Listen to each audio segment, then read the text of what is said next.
Hi കൂട്ടുകാർ, അസ്സലാമു അലൈക്കും വറഹ്മത്തുള്ളാഹി തആല വബറകാതുഹു. രണ്ടാം ക്ലാസ്സിൻ്റെ അഹ്കാമുത് തജ്വീദ് ഇംഗ്ലീഷ് മീഡിയം സ്കൂൾ മദ്രസയുടെയും ബോർഡിംഗ് മദ്രസയുടെയും വിദ്യാർത്ഥികൾക്ക് ഉപകാരപ്പെടുത്താവുന്ന ചോദ്യപേപ്പറാണ്. നമുക്ക് വീഡിയോയിലേക്ക് കടക്കാം. ബിസ്മില്ലാഹിർ റഹ്മാനിർ റഹീം. നിങ്ങൾക്ക് സാദാ മദ്രസയിലെ രണ്ടാം ക്ലാസ്സിൻ്റെ തജ്വീദുൽ ഖുർആൻ ചോദ്യപേപ്പറും ഉപകാരപ്പെടുത്താവുന്നതാണ്. നിങ്ങൾക്ക് രണ്ട് വിഷയവും ഒരേപോലെയാണ്. അഹ്കാമുത് തജ്വീദും തജ്വീദുൽ ഖുർആനും. അതിൻ്റെയൊക്കെ ലിങ്ക് തൊട്ടു താഴെ ഡിസ്ക്രിപ്ഷനിൽ ഇടാം. നിങ്ങൾക്ക് ഉപകാരപ്പെടുത്തി മോഡൽ ചോദ്യങ്ങളൊക്കെ മനസ്സിലാക്കാവുന്നതാണ്. കോളത്തിൽ ശരി രേഖപ്പെടുത്താനാണ്. ബാഴ്സ, ബാഴ്സ എന്നതിൽ രണ്ടാമത്തെ അക്ഷരം ഏത് എന്ന്. ബാഴ്സ എന്നതിലെ രണ്ടാമത്തെ അക്ഷരം ഏതാണ്? ഐനാണ്. ഐന്. നമ്മൾ തജ്വീദിലെ പാഠഭാഗങ്ങളൊക്കെ എടുക്കുമ്പോൾ, തജ്വീദുൽ ഖുർആനിലെ പാഠഭാഗങ്ങളൊക്കെ എടുക്കുമ്പോൾ ഞാൻ പറഞ്ഞിട്ടുണ്ട്, അതിന് ചേർത്ത് എഴുതുന്നതും ഇടയിൽ എഴുതുന്നതും അവസാനത്തിൽ എഴുതുന്നതൊക്കെ ശ്രദ്ധിക്കണം. ഇതുപോലെ നമുക്ക് ചോദ്യം വരാം. മനസ്സിലാക്കി പഠിക്കട്ടെ. ആ പുള്ളിയില്ലാത്ത അയിനാണ്. മറ്റേ അയിന് പുള്ളിയുള്ളത് മനസ്സിലാക്കണം. ഫാ അത് അതുപോലെ തന്നെയാണ് വരിക. മനസ്സിലാക്കണം കേട്ടോ. അടുത്തെന്താണ്? എന്നതിലുള്ള അലിഫുകൾ. ഇതിൽ എത്ര അലിഫുണ്ട് എന്നാണ്. ഇവിടെ ഹംസ വന്ന ഒരു അലിഫുണ്ട്, എന്നുള്ള ഒരു അലിഫുണ്ട് അല്ലേ? അപ്പോൾ അവിടെ രണ്ടെണ്ണം വന്നു. പിന്നെ ദിഹാ, ഹിനെ നീട്ടാൻ വന്നു. കാഫിനെ നീട്ടാൻ വന്നു. അപ്പോൾ 4 അലിഫുണ്ട് എന്നത് നമുക്കവിടെ ടിക്ക് ചെയ്യാം. അടുത്തത് എന്താണ്? ഇന്നഹു ലൊന്ന. ഇന്നഹു ലൊന്ന എന്നതിൽ നീട്ടി ഓതേണ്ട അക്ഷരം ഏത്? ഇന്നഹു, ഹിനെയാണ് നീട്ടി ഓതേണ്ടത്. ചെറിയ വാവ് വന്നിട്ടുണ്ട് അല്ലേ? വാവ് സൈറ. അപ്പോൾ ഹ എന്നത് നമുക്കവിടെ ടിക്ക് ചെയ്യാം. അടുത്തത് എന്താണ്? അല ഉക്സിമു ബിഷഫക്ക് എന്നതിൽ എത്ര കാഫുകൾ ഉണ്ട് എന്നാണ്. അപ്പോൾ ഇവിടെ ഫ ആണ്. പിന്നെ കാഫ്, ഇവിടെയും ഒരു കാഫ്. ഇവിടെ 2 ഫ വന്നിട്ടുണ്ട്. അപ്പോൾ 2 കാഫും 2 ഫാവും ആണ്. അപ്പോൾ 4 കാഫ് എന്ന് എണ്ണി പോകരുത്. ഫിന് 1 പുള്ളി, കാഫിന് 2 പുള്ളി. അപ്പോൾ 2 കാഫാണ്. അപ്പോൾ നമുക്ക് ടിക്ക് ചെയ്യാം. അടുത്തത് വസ്സമാ ഇവത്തോരിക്ക്. വസ്സമാ ഇവത്തോരിക്ക് എന്നതിൽ കൂടുതൽ നീട്ടി ഓതണം. കൂടുതൽ നീട്ടി ഓതേണ്ട ഏതാണ്? അലിഫിൻ്റെ മുകളിൽ ഇങ്ങനെ ഒരു ഫതഹ പോലുള്ള മദ് വരില്ലേ? മദ് അങ്ങനെ വരുന്നതാണ് കൂടുതൽ നീട്ടി ഓതേണ്ടത്. അപ്പോൾ ഇവിടെ തോയിനെ നീട്ടാൻ അലിഫുണ്ട്.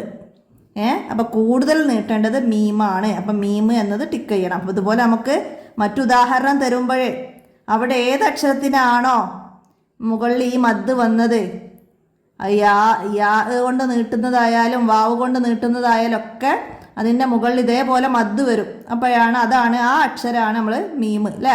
അതുപോലെ നോക്കണം. അടുത്തതാ യഅലമുൽ ജഹ്റ എന്നതിൽ ഉച്ചരിക്കാത്ത അക്ഷരം. യഅലമുൽ ജഹ്റ എന്നതിൽ ഉച്ചരിക്കാത്ത അക്ഷരം ഏതാണ്? അലിഫ്. അലിഫ്. യഅലമുൽ, ഈ അലിഫ് ഉച്ചരിച്ചിട്ടില്ല. അപ്പോൾ അലിഫ് എന്നത് നമുക്ക് ടിക്ക് ചെയ്യാം. ഇനി അടുത്തത് വലല്ലാലീൻ എന്നതിലുള്ള അക്ഷരങ്ങൾ. എത്ര അക്ഷരം ഉണ്ട് എന്ന് എണ്ണണം. വാവ്, ലാമുലൂടെ അലിഫുണ്ട് അല്ലേ? വല. പിന്നെ വേറെ ഒരു അലിഫുണ്ട്. അപ്പോൾ ഇവിടെ 2 അലിഫ്. അപ്പോൾ 4 അക്ഷരമായി. പിന്നെ ലോദിനെ നീട്ടാൻ ഒരു അലിഫ്. പിന്നെ ലാമ്, യാ, നൂന്. എത്ര അക്ഷരം വന്ന്? അപ്പോൾ ഇവിടെ എണ്ണുമ്പോൾ നല്ല ശ്രദ്ധിക്കണം. വാവ്, ലാമ്, പിന്നെ അലിഫ്, പിന്നെ അലിഫ്, പിന്നെ ഒരു ലാമുണ്ട്, പിന്നെ ലോദ്, പിന്നെ അലിഫ് നീട്ടാൻ അലിഫ്, ലാമ്, യാ, നൂന്. അങ്ങനെ 10 അക്ഷരങ്ങൾ വരുന്നുണ്ട് അവിടെ. ഇതിലുള്ള അക്ഷരങ്ങൾ എണ്ണുമ്പോൾ ഈ അലിഫുകൾ, ലാമുകൾ, ഉച്ചരിക്കാത്ത അക്ഷരങ്ങളുണ്ട് ഇവിടെ, അലിഫും ലാമൊക്കെ. പിന്നെ മദ്ദക്ഷരം വന്നിട്ടുണ്ട്. യാ വന്നു, ലോദിനെ നീട്ടാൻ അലിഫൊക്കെ വന്നിട്ടുണ്ട്. അപ്പോൾ ഇതുപോലെ നമുക്ക് മറ്റേതെങ്കിലും ഉദാഹരണങ്ങൾ, ഇതാ സുൽസിലത്തിൽ അൽ സിൽസാലഹ, ഇത്ര സായി ഉണ്ട്, അങ്ങനെയൊക്കെ ചോദ്യം വരാം. അപ്പോൾ അതൊക്കെ മനസ്സിലാക്കുക. ഇത് നമുക്ക് 10 എന്നത് ടിക്ക് ചെയ്യാം. അടുത്തതാ ജന്നത്തും മിൻ നഖീൽ എന്നതിലുള്ള ഷദ്ദുള്ള അക്ഷരങ്ങൾ. എത്ര അക്ഷരത്തിന് ഷദ്ദ് ഉണ്ട് എന്നാണ്. ഈ നൂനിനും ഇവിടുത്തെ നഖീൽ എന്ന നൂനിനും, അതിന് പിന്നെ ഒരു മീമിനും. ജന്നത്തുൻ എന്നതിൽ ഷദ്ദ് വന്നത് നൂനിനും മീമിനും പിന്നെ നൂനിനും. അപ്പോൾ എത്ര അക്ഷരങ്ങൾക്കാണ്? 3 അക്ഷരങ്ങൾക്ക് ഷദ്ദ് വന്നിട്ടുണ്ട്. മനസ്സിലാക്കുക. ഇനിയോ റായിനെ നേർപ്പിച്ചോദണം. റായിനെ നേർപ്പിച്ചോദനം നമ്മൾ പഠിച്ചിട്ടുണ്ട്. എന്താണ്? റായിന് കസറാവണം. റായിന് കസറാവണം. അല്ലെങ്കിലോ റായിന് കസറാവണം. അതേപോലെ തന്നെ നമ്മൾ മറ്റ് റായിനെ തർക്കീക്ക് ചെയ്യുന്നത് അതിൽ പഠിച്ചിട്ടുണ്ട്. സുക്കൂനുള്ള റാ അതിന് മുമ്പ് കസറാവണം. അപ്പോൾ അത് മനസ്സിലാക്കട്ടാ. ഇതിവിടെ റായിന് കസറാണ് തർക്കീക്ക് ചെയ്തത്. തഫീമാണെങ്കിൽ റായിന് നേർപ്പിച്ചോതിയത് തർക്കീക്ക്.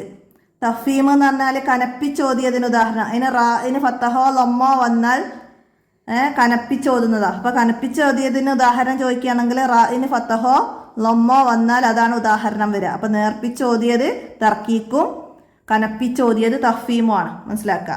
ഇനി എന്താണ് ശബ്ദുള്ളപ്പോൾ മണിച്ചുച്ചരിക്കേണ്ട അക്ഷരങ്ങൾ.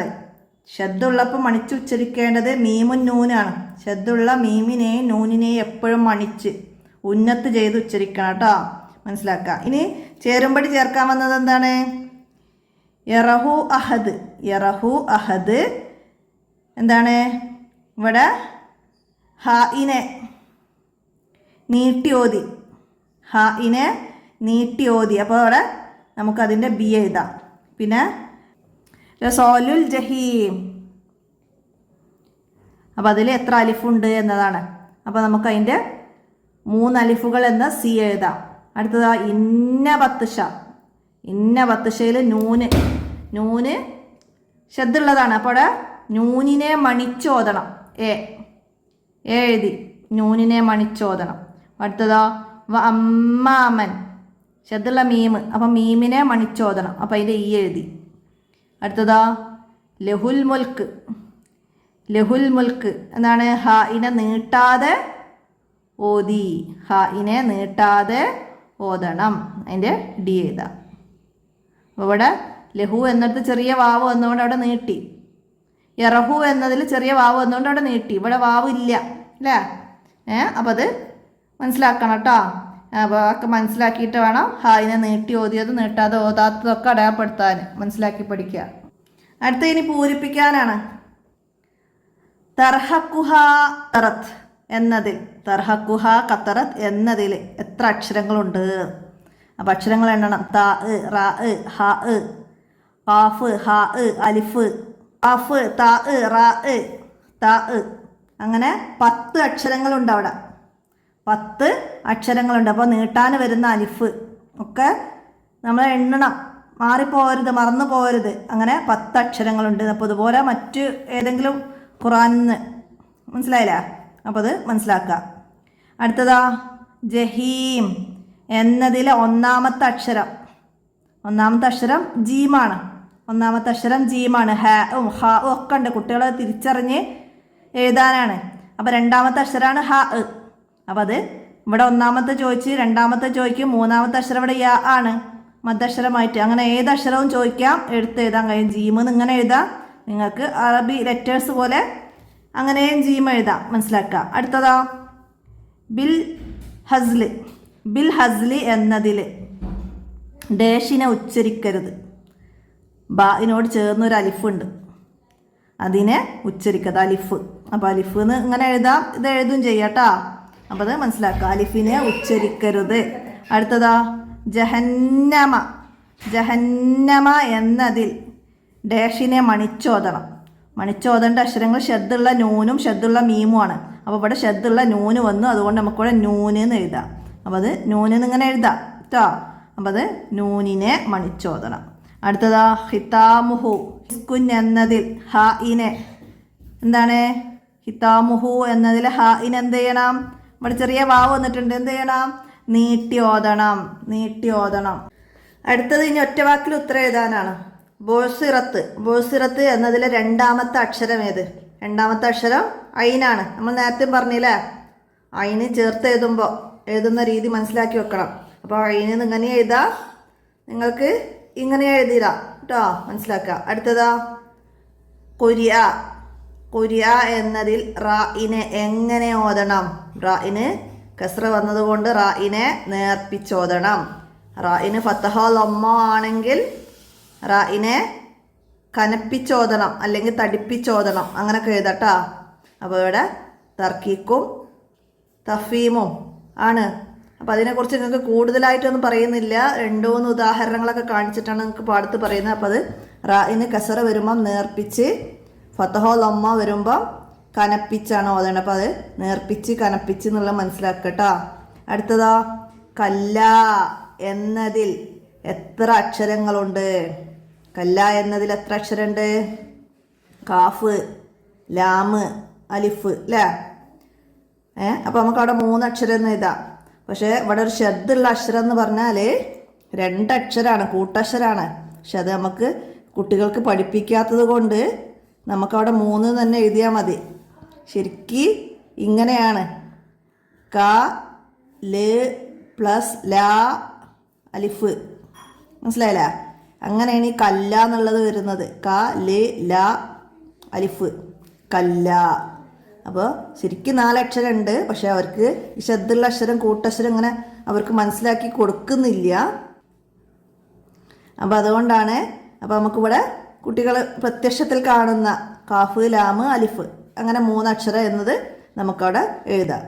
ഇനി 4 അക്ഷരം എന്നൊക്കെ പറഞ്ഞ് കമൻറ്റ് ചെയ്ത് വരുന്നവർക്ക് വേണ്ടിയിട്ട് മനസ്സിലാവാൻ വേണ്ടിയിട്ടാണ് ഞാനിത് പറഞ്ഞത്. അവർക്ക് അങ്ങനെ പഠിപ്പിച്ചിട്ടില്ല 2ാം ക്ലാസ്സിൽ. അപ്പോൾ അതുകൊണ്ട് 3 എന്നത് എഴുതിയാൽ മതി. അടുത്തതാ മിസ്കുൻ. മിസ്കുൻ എന്നതിൽ അവസാനത്തെ അക്ഷരത്തിൻ്റെ പേര്. മിസ്കുൻ എന്നതിൽ അവസാനത്തെ അക്ഷരം ഏതാണ്? കാഫാണ്, കാഫ്. അപ്പം അത് ഒരു ചില വേർഡ്സുകളുടെ അവസാനത്തിൽ കാഫ് എഴുതുന്നത്, ചേർത്ത് എഴുതുന്നത് ഈ രീതിയിലാണ്. നമ്മൾ 1ാം ക്ലാസ്സിൽ പഠിച്ചിട്ടുണ്ട്. അപ്പോൾ കാഫ് എന്നത് മനസ്സിലാക്കുക. അടുത്തതാ ലുഹാഹ. ലുഹാഹ എന്നതിൽ 1ാമത്തെ അക്ഷരം ലോദ്. ലോദ് പുള്ളിയുള്ള ലോദാണ്. അപ്പോൾ അത് മനസ്സിലാക്കുക. 2ാമത്തത് ഹ, അലിഫ് അതൊക്കെ മനസ്സിലാക്കി വെക്കണം. ഇനി ഒറ്റവാചകത്തിൽ ഉത്തരം എഴുതാനാണ്. വമാ ഉർസിലു എന്നതിൽ ഇവിടെ മദ്ദിൻ്റെ അടയാളം ഉണ്ട് അല്ലേ? വമാ എന്നതിൻ്റെ മുകളിൽ വെക്കുന്ന മദ്. ഈ അടയാളം ഇട്ടത് എന്തിനാണ് എന്നാണ് നമ്മൾ നേരത്തെയും പറഞ്ഞില്ലേ? കൂടുതൽ നീട്ടി ഓതാനാണ്. വമാ ഉർസിലു എന്നതിൽ മദ് ഇട്ടത് കൂടുതൽ നീട്ടി ഓതാനാണ്. മീമിനെ കൂടുതൽ നീട്ടി ഓതാനാണ്. അപ്പോൾ ഇവിടെ മീമിനെ കൂടുതൽ നീട്ടി ഓതാൻ അങ്ങനെ എഴുതാം. ഓക്കെ. പിന്നെ ഉർസിലു എന്നതിൽ വാവ് എന്നത് നീട്ടി ഓതാൻ എന്നാണ് നമ്മൾ എഴുതുള്ളൂ. അപ്പം മദ്ദക്ഷരമായ അലിഫ്, വാവ്, യാ അതിൻ്റെ കൂടെ എങ്ങനെയും കൂടി വരികയാണെങ്കിൽ എന്താണ് അവിടെ കൂടുതൽ നീട്ടണം എന്നത് കൂടി മനസ്സിലാക്കണം. അപ്പോൾ കൂടുതൽ നീട്ടി ഓതണം. അപ്പോൾ നിങ്ങൾ 2ാം ക്ലാസ്സിലെ വിദ്യാർത്ഥികൾ കൂടുതൽ നീട്ടി ഓതുക, നീട്ടി ഓതാന് പിന്നെ മണിക്കണം, മണിച്ചോദണം എന്നതൊക്കെ എഴുതി പഠിക്കണം. ഓക്കെ. എന്നാലാണ് ഇതേപോലെ ചോദ്യം വന്നാൽ അവർക്ക് എഴുതാൻ കഴിയുള്ളൂ കേട്ടോ. അപ്പോൾ അതൊക്കെ പ്രത്യേകം മനസ്സിലാക്കണം. എന്തായാലും എഴുതാണ്ടാവും ഇതൊക്കെ.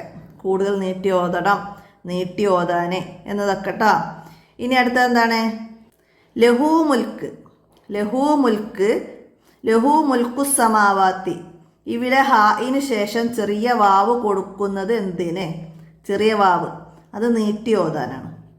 നീട്ടി ഓതാനാണ് ആ ചെറിയ വാവ്. അപ്പോൾ അത് ചെറിയ വാവാണെങ്കിലും നമുക്ക് മദ്ദക്ഷരമായി ഇങ്ങനെ വാവ് വരികയാണെങ്കിൽ നീട്ടി ഓതാൻ നമ്മൾ മനസ്സിലാക്കിയല്ലേ? അപ്പോൾ നീട്ടി ഓതാനാണ് അത് കൊടുത്തത്. അത് മനസ്സിലാക്കണം കേട്ടോ. പിന്നെ ഇതേപോലെ തന്നെ ഇത് ഏത് അക്ഷരത്തെ നീട്ടാനാണ്? അലിഫിനെ നീട്ടാനാണോ മീമിനെ നീട്ടാനാണോ എന്നൊക്കെ ഉള്ളതൊക്കെ മനസ്സിലാക്കണം. ഇത് മീമിനെ നീട്ടാനാണ് മദ് മുകളിൽ കൊടുത്തത്. അതൊക്കെ ചോദിക്കും. ഏത് അക്ഷരത്തെയാണ് നീട്ടി ഓതിയത്? മീമിനെയാണ്. ഇവിടെ ഏത് അക്ഷരത്തെയാണ് നീട്ടി ഓതിയത്? ഹ ഇനെയാണ് എന്നൊക്കെ കുട്ടികൾ മനസ്സിലാക്കണം. സമാവാത്തി ഇവിടെ മീമിനെ വാവിനെ ഒക്കെ നീട്ടിയിട്ടുണ്ട്. ഒക്കെ മനസ്സിലാക്കട്ടോ. അടുത്ത എന്താണ്? ഹിയൽ മഅ്വ. ഹിയൽ മഅ്വ അലിഫിന് മുകളിലുള്ള ഹിയൽ എന്നുള്ള ഇവിടെ അലിഫിൻ്റെ മുകളിൽ ഇങ്ങനെ സ്വാദിൻ്റെ തല പോലെ ഒരു അടയാളം കൊടുക്കൂലേ? അതെന്തിനാണ് എന്നാണ്? എന്തിനാണ്? വസ്ലിൻ്റെ അലിഫിനെ സൂചിപ്പിക്കുന്നു. വസ്ലിൻ്റെ അലിഫിനെ സൂചിപ്പിക്കുന്നു. അടയാളം വസ്ലിൻ്റെ അലിഫിനെ സൂചിപ്പിക്കുന്നു. അപ്പം ഇനി അത് എന്തിൻ്റെ അടയാളമാണെന്ന് മനസ്സിലാക്കണമെങ്കിൽ എന്താണ്? ആ അലിഫ് അങ്ങനെ അടയാളമുള്ളതിനെ പാരായണത്തിൽ തുടക്കത്തിലാണെങ്കിൽ ഉച്ചരിക്കുള്ളൂ, ഇടയിലാണെങ്കിൽ ഉച്ചരിക്കൂല. വസ്ലിൻ്റെ അലിഫ് ഇടയിലായതുകൊണ്ട് അതിനെ ഉച്ചരിക്കൂല. തുടക്കത്തിലാണെങ്കിൽ അതിനെ ഉച്ചരിക്കും. ഇപ്പം അൽഹംദു എന്നതിൽ ഫസ്റ്റ് ഈ അലിഫാണ്. അലിഫിൻ്റെ മുകളിൽ ഇങ്ങനെയാണ് ഉള്ളത്. അപ്പോൾ അതവിടെ നമ്മൾ തുടക്കത്തിൽ ഉച്ചരിക്കുന്നു. ഇതേപോലെ റബ്ബിൽ ആലമീൻ, അൽഹംദുലില്ലാഹി റബ്ബിൽ ആലമീൻ, അതിലിടയിൽ വരുന്നുണ്ട് റബ്ബിൽ ആലമീൻ എന്നൊക്കെ ഉള്ളിടത്ത്. അപ്പോൾ അവിടെ ഇടയിലുള്ളിടത്ത് നമ്മൾ ഉച്ചരിക്കുന്നില്ല. അപ്പോൾ അതും കൂടി അവിടെ മനസ്സിലാക്കട്ടെ. ഇത് വസ്ലിൻ്റെ അലിഫിനെ സൂചിപ്പിക്കുന്നു. ചേർത്തി ഓതുമ്പോൾ അതിനെ ഉച്ചരിക്കുകയില്ല, മനസ്സിലാക്കുക. അടുത്തതാ വഇദാ കുരിയ അലൈഹിമുൽ ഖുർആനു ലാ യസ്ജുദൂൻ. ഇവിടെ ഒരു സിമ്പൽ ഉണ്ട്, പള്ളിയുടെ മിനാരം പോലെ ഖുർആനിലൊക്കെ നമ്മൾ കാണും. പിന്നെ ഇവിടെ മുകളിലൊരു ലൈനൊക്കെ ഇട്ടിട്ടുണ്ട്. അത് എന്തിനെ സൂചിപ്പിക്കാനാണെന്ന്, ഈ അടയാളം വിട്ടത് എന്തിനാണ് എന്നാണ്. അപ്പോൾ ഇവിടെ ഈ അടയാളം മിനാരം പോലുള്ള ഈ ഇത് ഇട്ടത് എന്തിനാണെന്നാണ്. അവിടെ എന്തിനാണ്? തിലാവത്തിൻ്റെ സുജൂദിനെ സൂചിപ്പിക്കാനാണ്. ഖുർആനിൽ 14 സ്ഥലങ്ങളിൽ ഇങ്ങനെ ഉണ്ട്. 14 സ്ഥലങ്ങളിൽ ഈ ഖുർആനിലെ ഈ ആയത്ത് ഓതുമ്പോൾ അവിടെ സുജൂദ് ചെയ്യണമെന്നാണ്. അവിടെ സുജൂദ് ചെയ്യൽ സുന്നത്താണ്. തിലാവത്തിൻ്റെ സുജൂദിനെ സൂചിപ്പിക്കാനാണ്. അവിടെ സുജൂദ് ഉണ്ട് എന്നുള്ളത് മനസ്സിലാക്കാനാണ് ഖുർആനിലെ ഈ സിമ്പൽ നമുക്ക് കാണിച്ചു തരുന്നത്. നമ്മളൊരു സൂറത്തിൽ പഠിച്ചിട്ടുണ്ടത്. അപ്പോൾ അതുകൊണ്ടാണ് നമുക്കത് ചോദ്യമായിട്ട് വന്നത്. അപ്പോൾ അതൊക്കെ മനസ്സിലാക്കി വെക്കട്ടെ. തിലാവത്തിൻ്റെ സുജൂദിനെ സൂചിപ്പിക്കുന്നു, അവിടെ സുജൂദ് ചെയ്യണം എന്ന് സൂചിപ്പിക്കാനാണ്. അങ്ങനെ എഴുതിയാലും മതി ട്ടാ, മനസ്സിലാക്കുക. ഇനി അടുത്തത് എന്താണ്? ലഫിസ് സുഹുഫി എന്നതിൽ 8 അക്ഷരം ക്രമപ്രകാരം ഏതാണ്? അപ്പോൾ ലാമ് ഫാ യാ, ലഫി സുഹുഫി, അലിഫ് ലാമ് സോദ് ഹ ഫ, അലിഫ് ലാമ് സോദ് ഹ ഫ, അങ്ങനെ എഴുതാം. ഇങ്ങനെ എഴുതാൻ തരുന്നതിൽ ചെറിയ അലിഫ് വരുന്ന ഒരു വേർഡ്സ് ആണെങ്കിൽ, ചെറിയ അലിഫ് വാവൊക്കെ വരുന്ന ഒരു വേർഡ്സ് ആണെങ്കിൽ അതിനെ ഇതേപോലെ അക്ഷരാക്കിയിട്ട് എഴുതൂല. അത് പ്രത്യേകം മനസ്സിലാക്കണം കേട്ടോ. അപ്പോൾ വലിയ അക്ഷരങ്ങൾക്കുള്ള കള്ളികളെ അവൾ തരുള്ളൂ, ചെറിയ അക്ഷരത്തിനെ നമ്മൾ അതിൽ എഴുതൂല. അപ്പോൾ അത് പ്രത്യേകം മനസ്സിലാക്കണം. അപ്പോൾ ചെറിയ അക്ഷരം ഒന്ന് അവിടെ എഴുതിയാൽ നമുക്ക് അവസാനത്തെ വലിയ അക്ഷരത്തെ എഴുതാനുള്ള ബോക്സ് ഇല്ലാതാവും, മനസ്സിലായില്ല? അപ്പോൾ അത് പ്രത്യേകം ശ്രദ്ധിക്കണം കേട്ടോ. അങ്ങനെ എഴുതുമ്പോൾ ചെറിയ അക്ഷരം ഏതെങ്കിലും ഇതേപോലെ തന്നതിലുണ്ടെങ്കിൽ അതിനെ ഈ ബോക്സിലേക്ക് എഴുതരുത്, മനസ്സിലാക്കുക കേട്ടോ. എന്നാലാണ് നമുക്ക് വലിയ എല്ലാ അക്ഷരങ്ങൾക്കും ബോക്സ് തികയുള്ളൂ. നമുക്ക് വലിയ അക്ഷരങ്ങൾക്കുള്ള ബോക്സ് തരുള്ളൂ. ഇവിടെ ദാ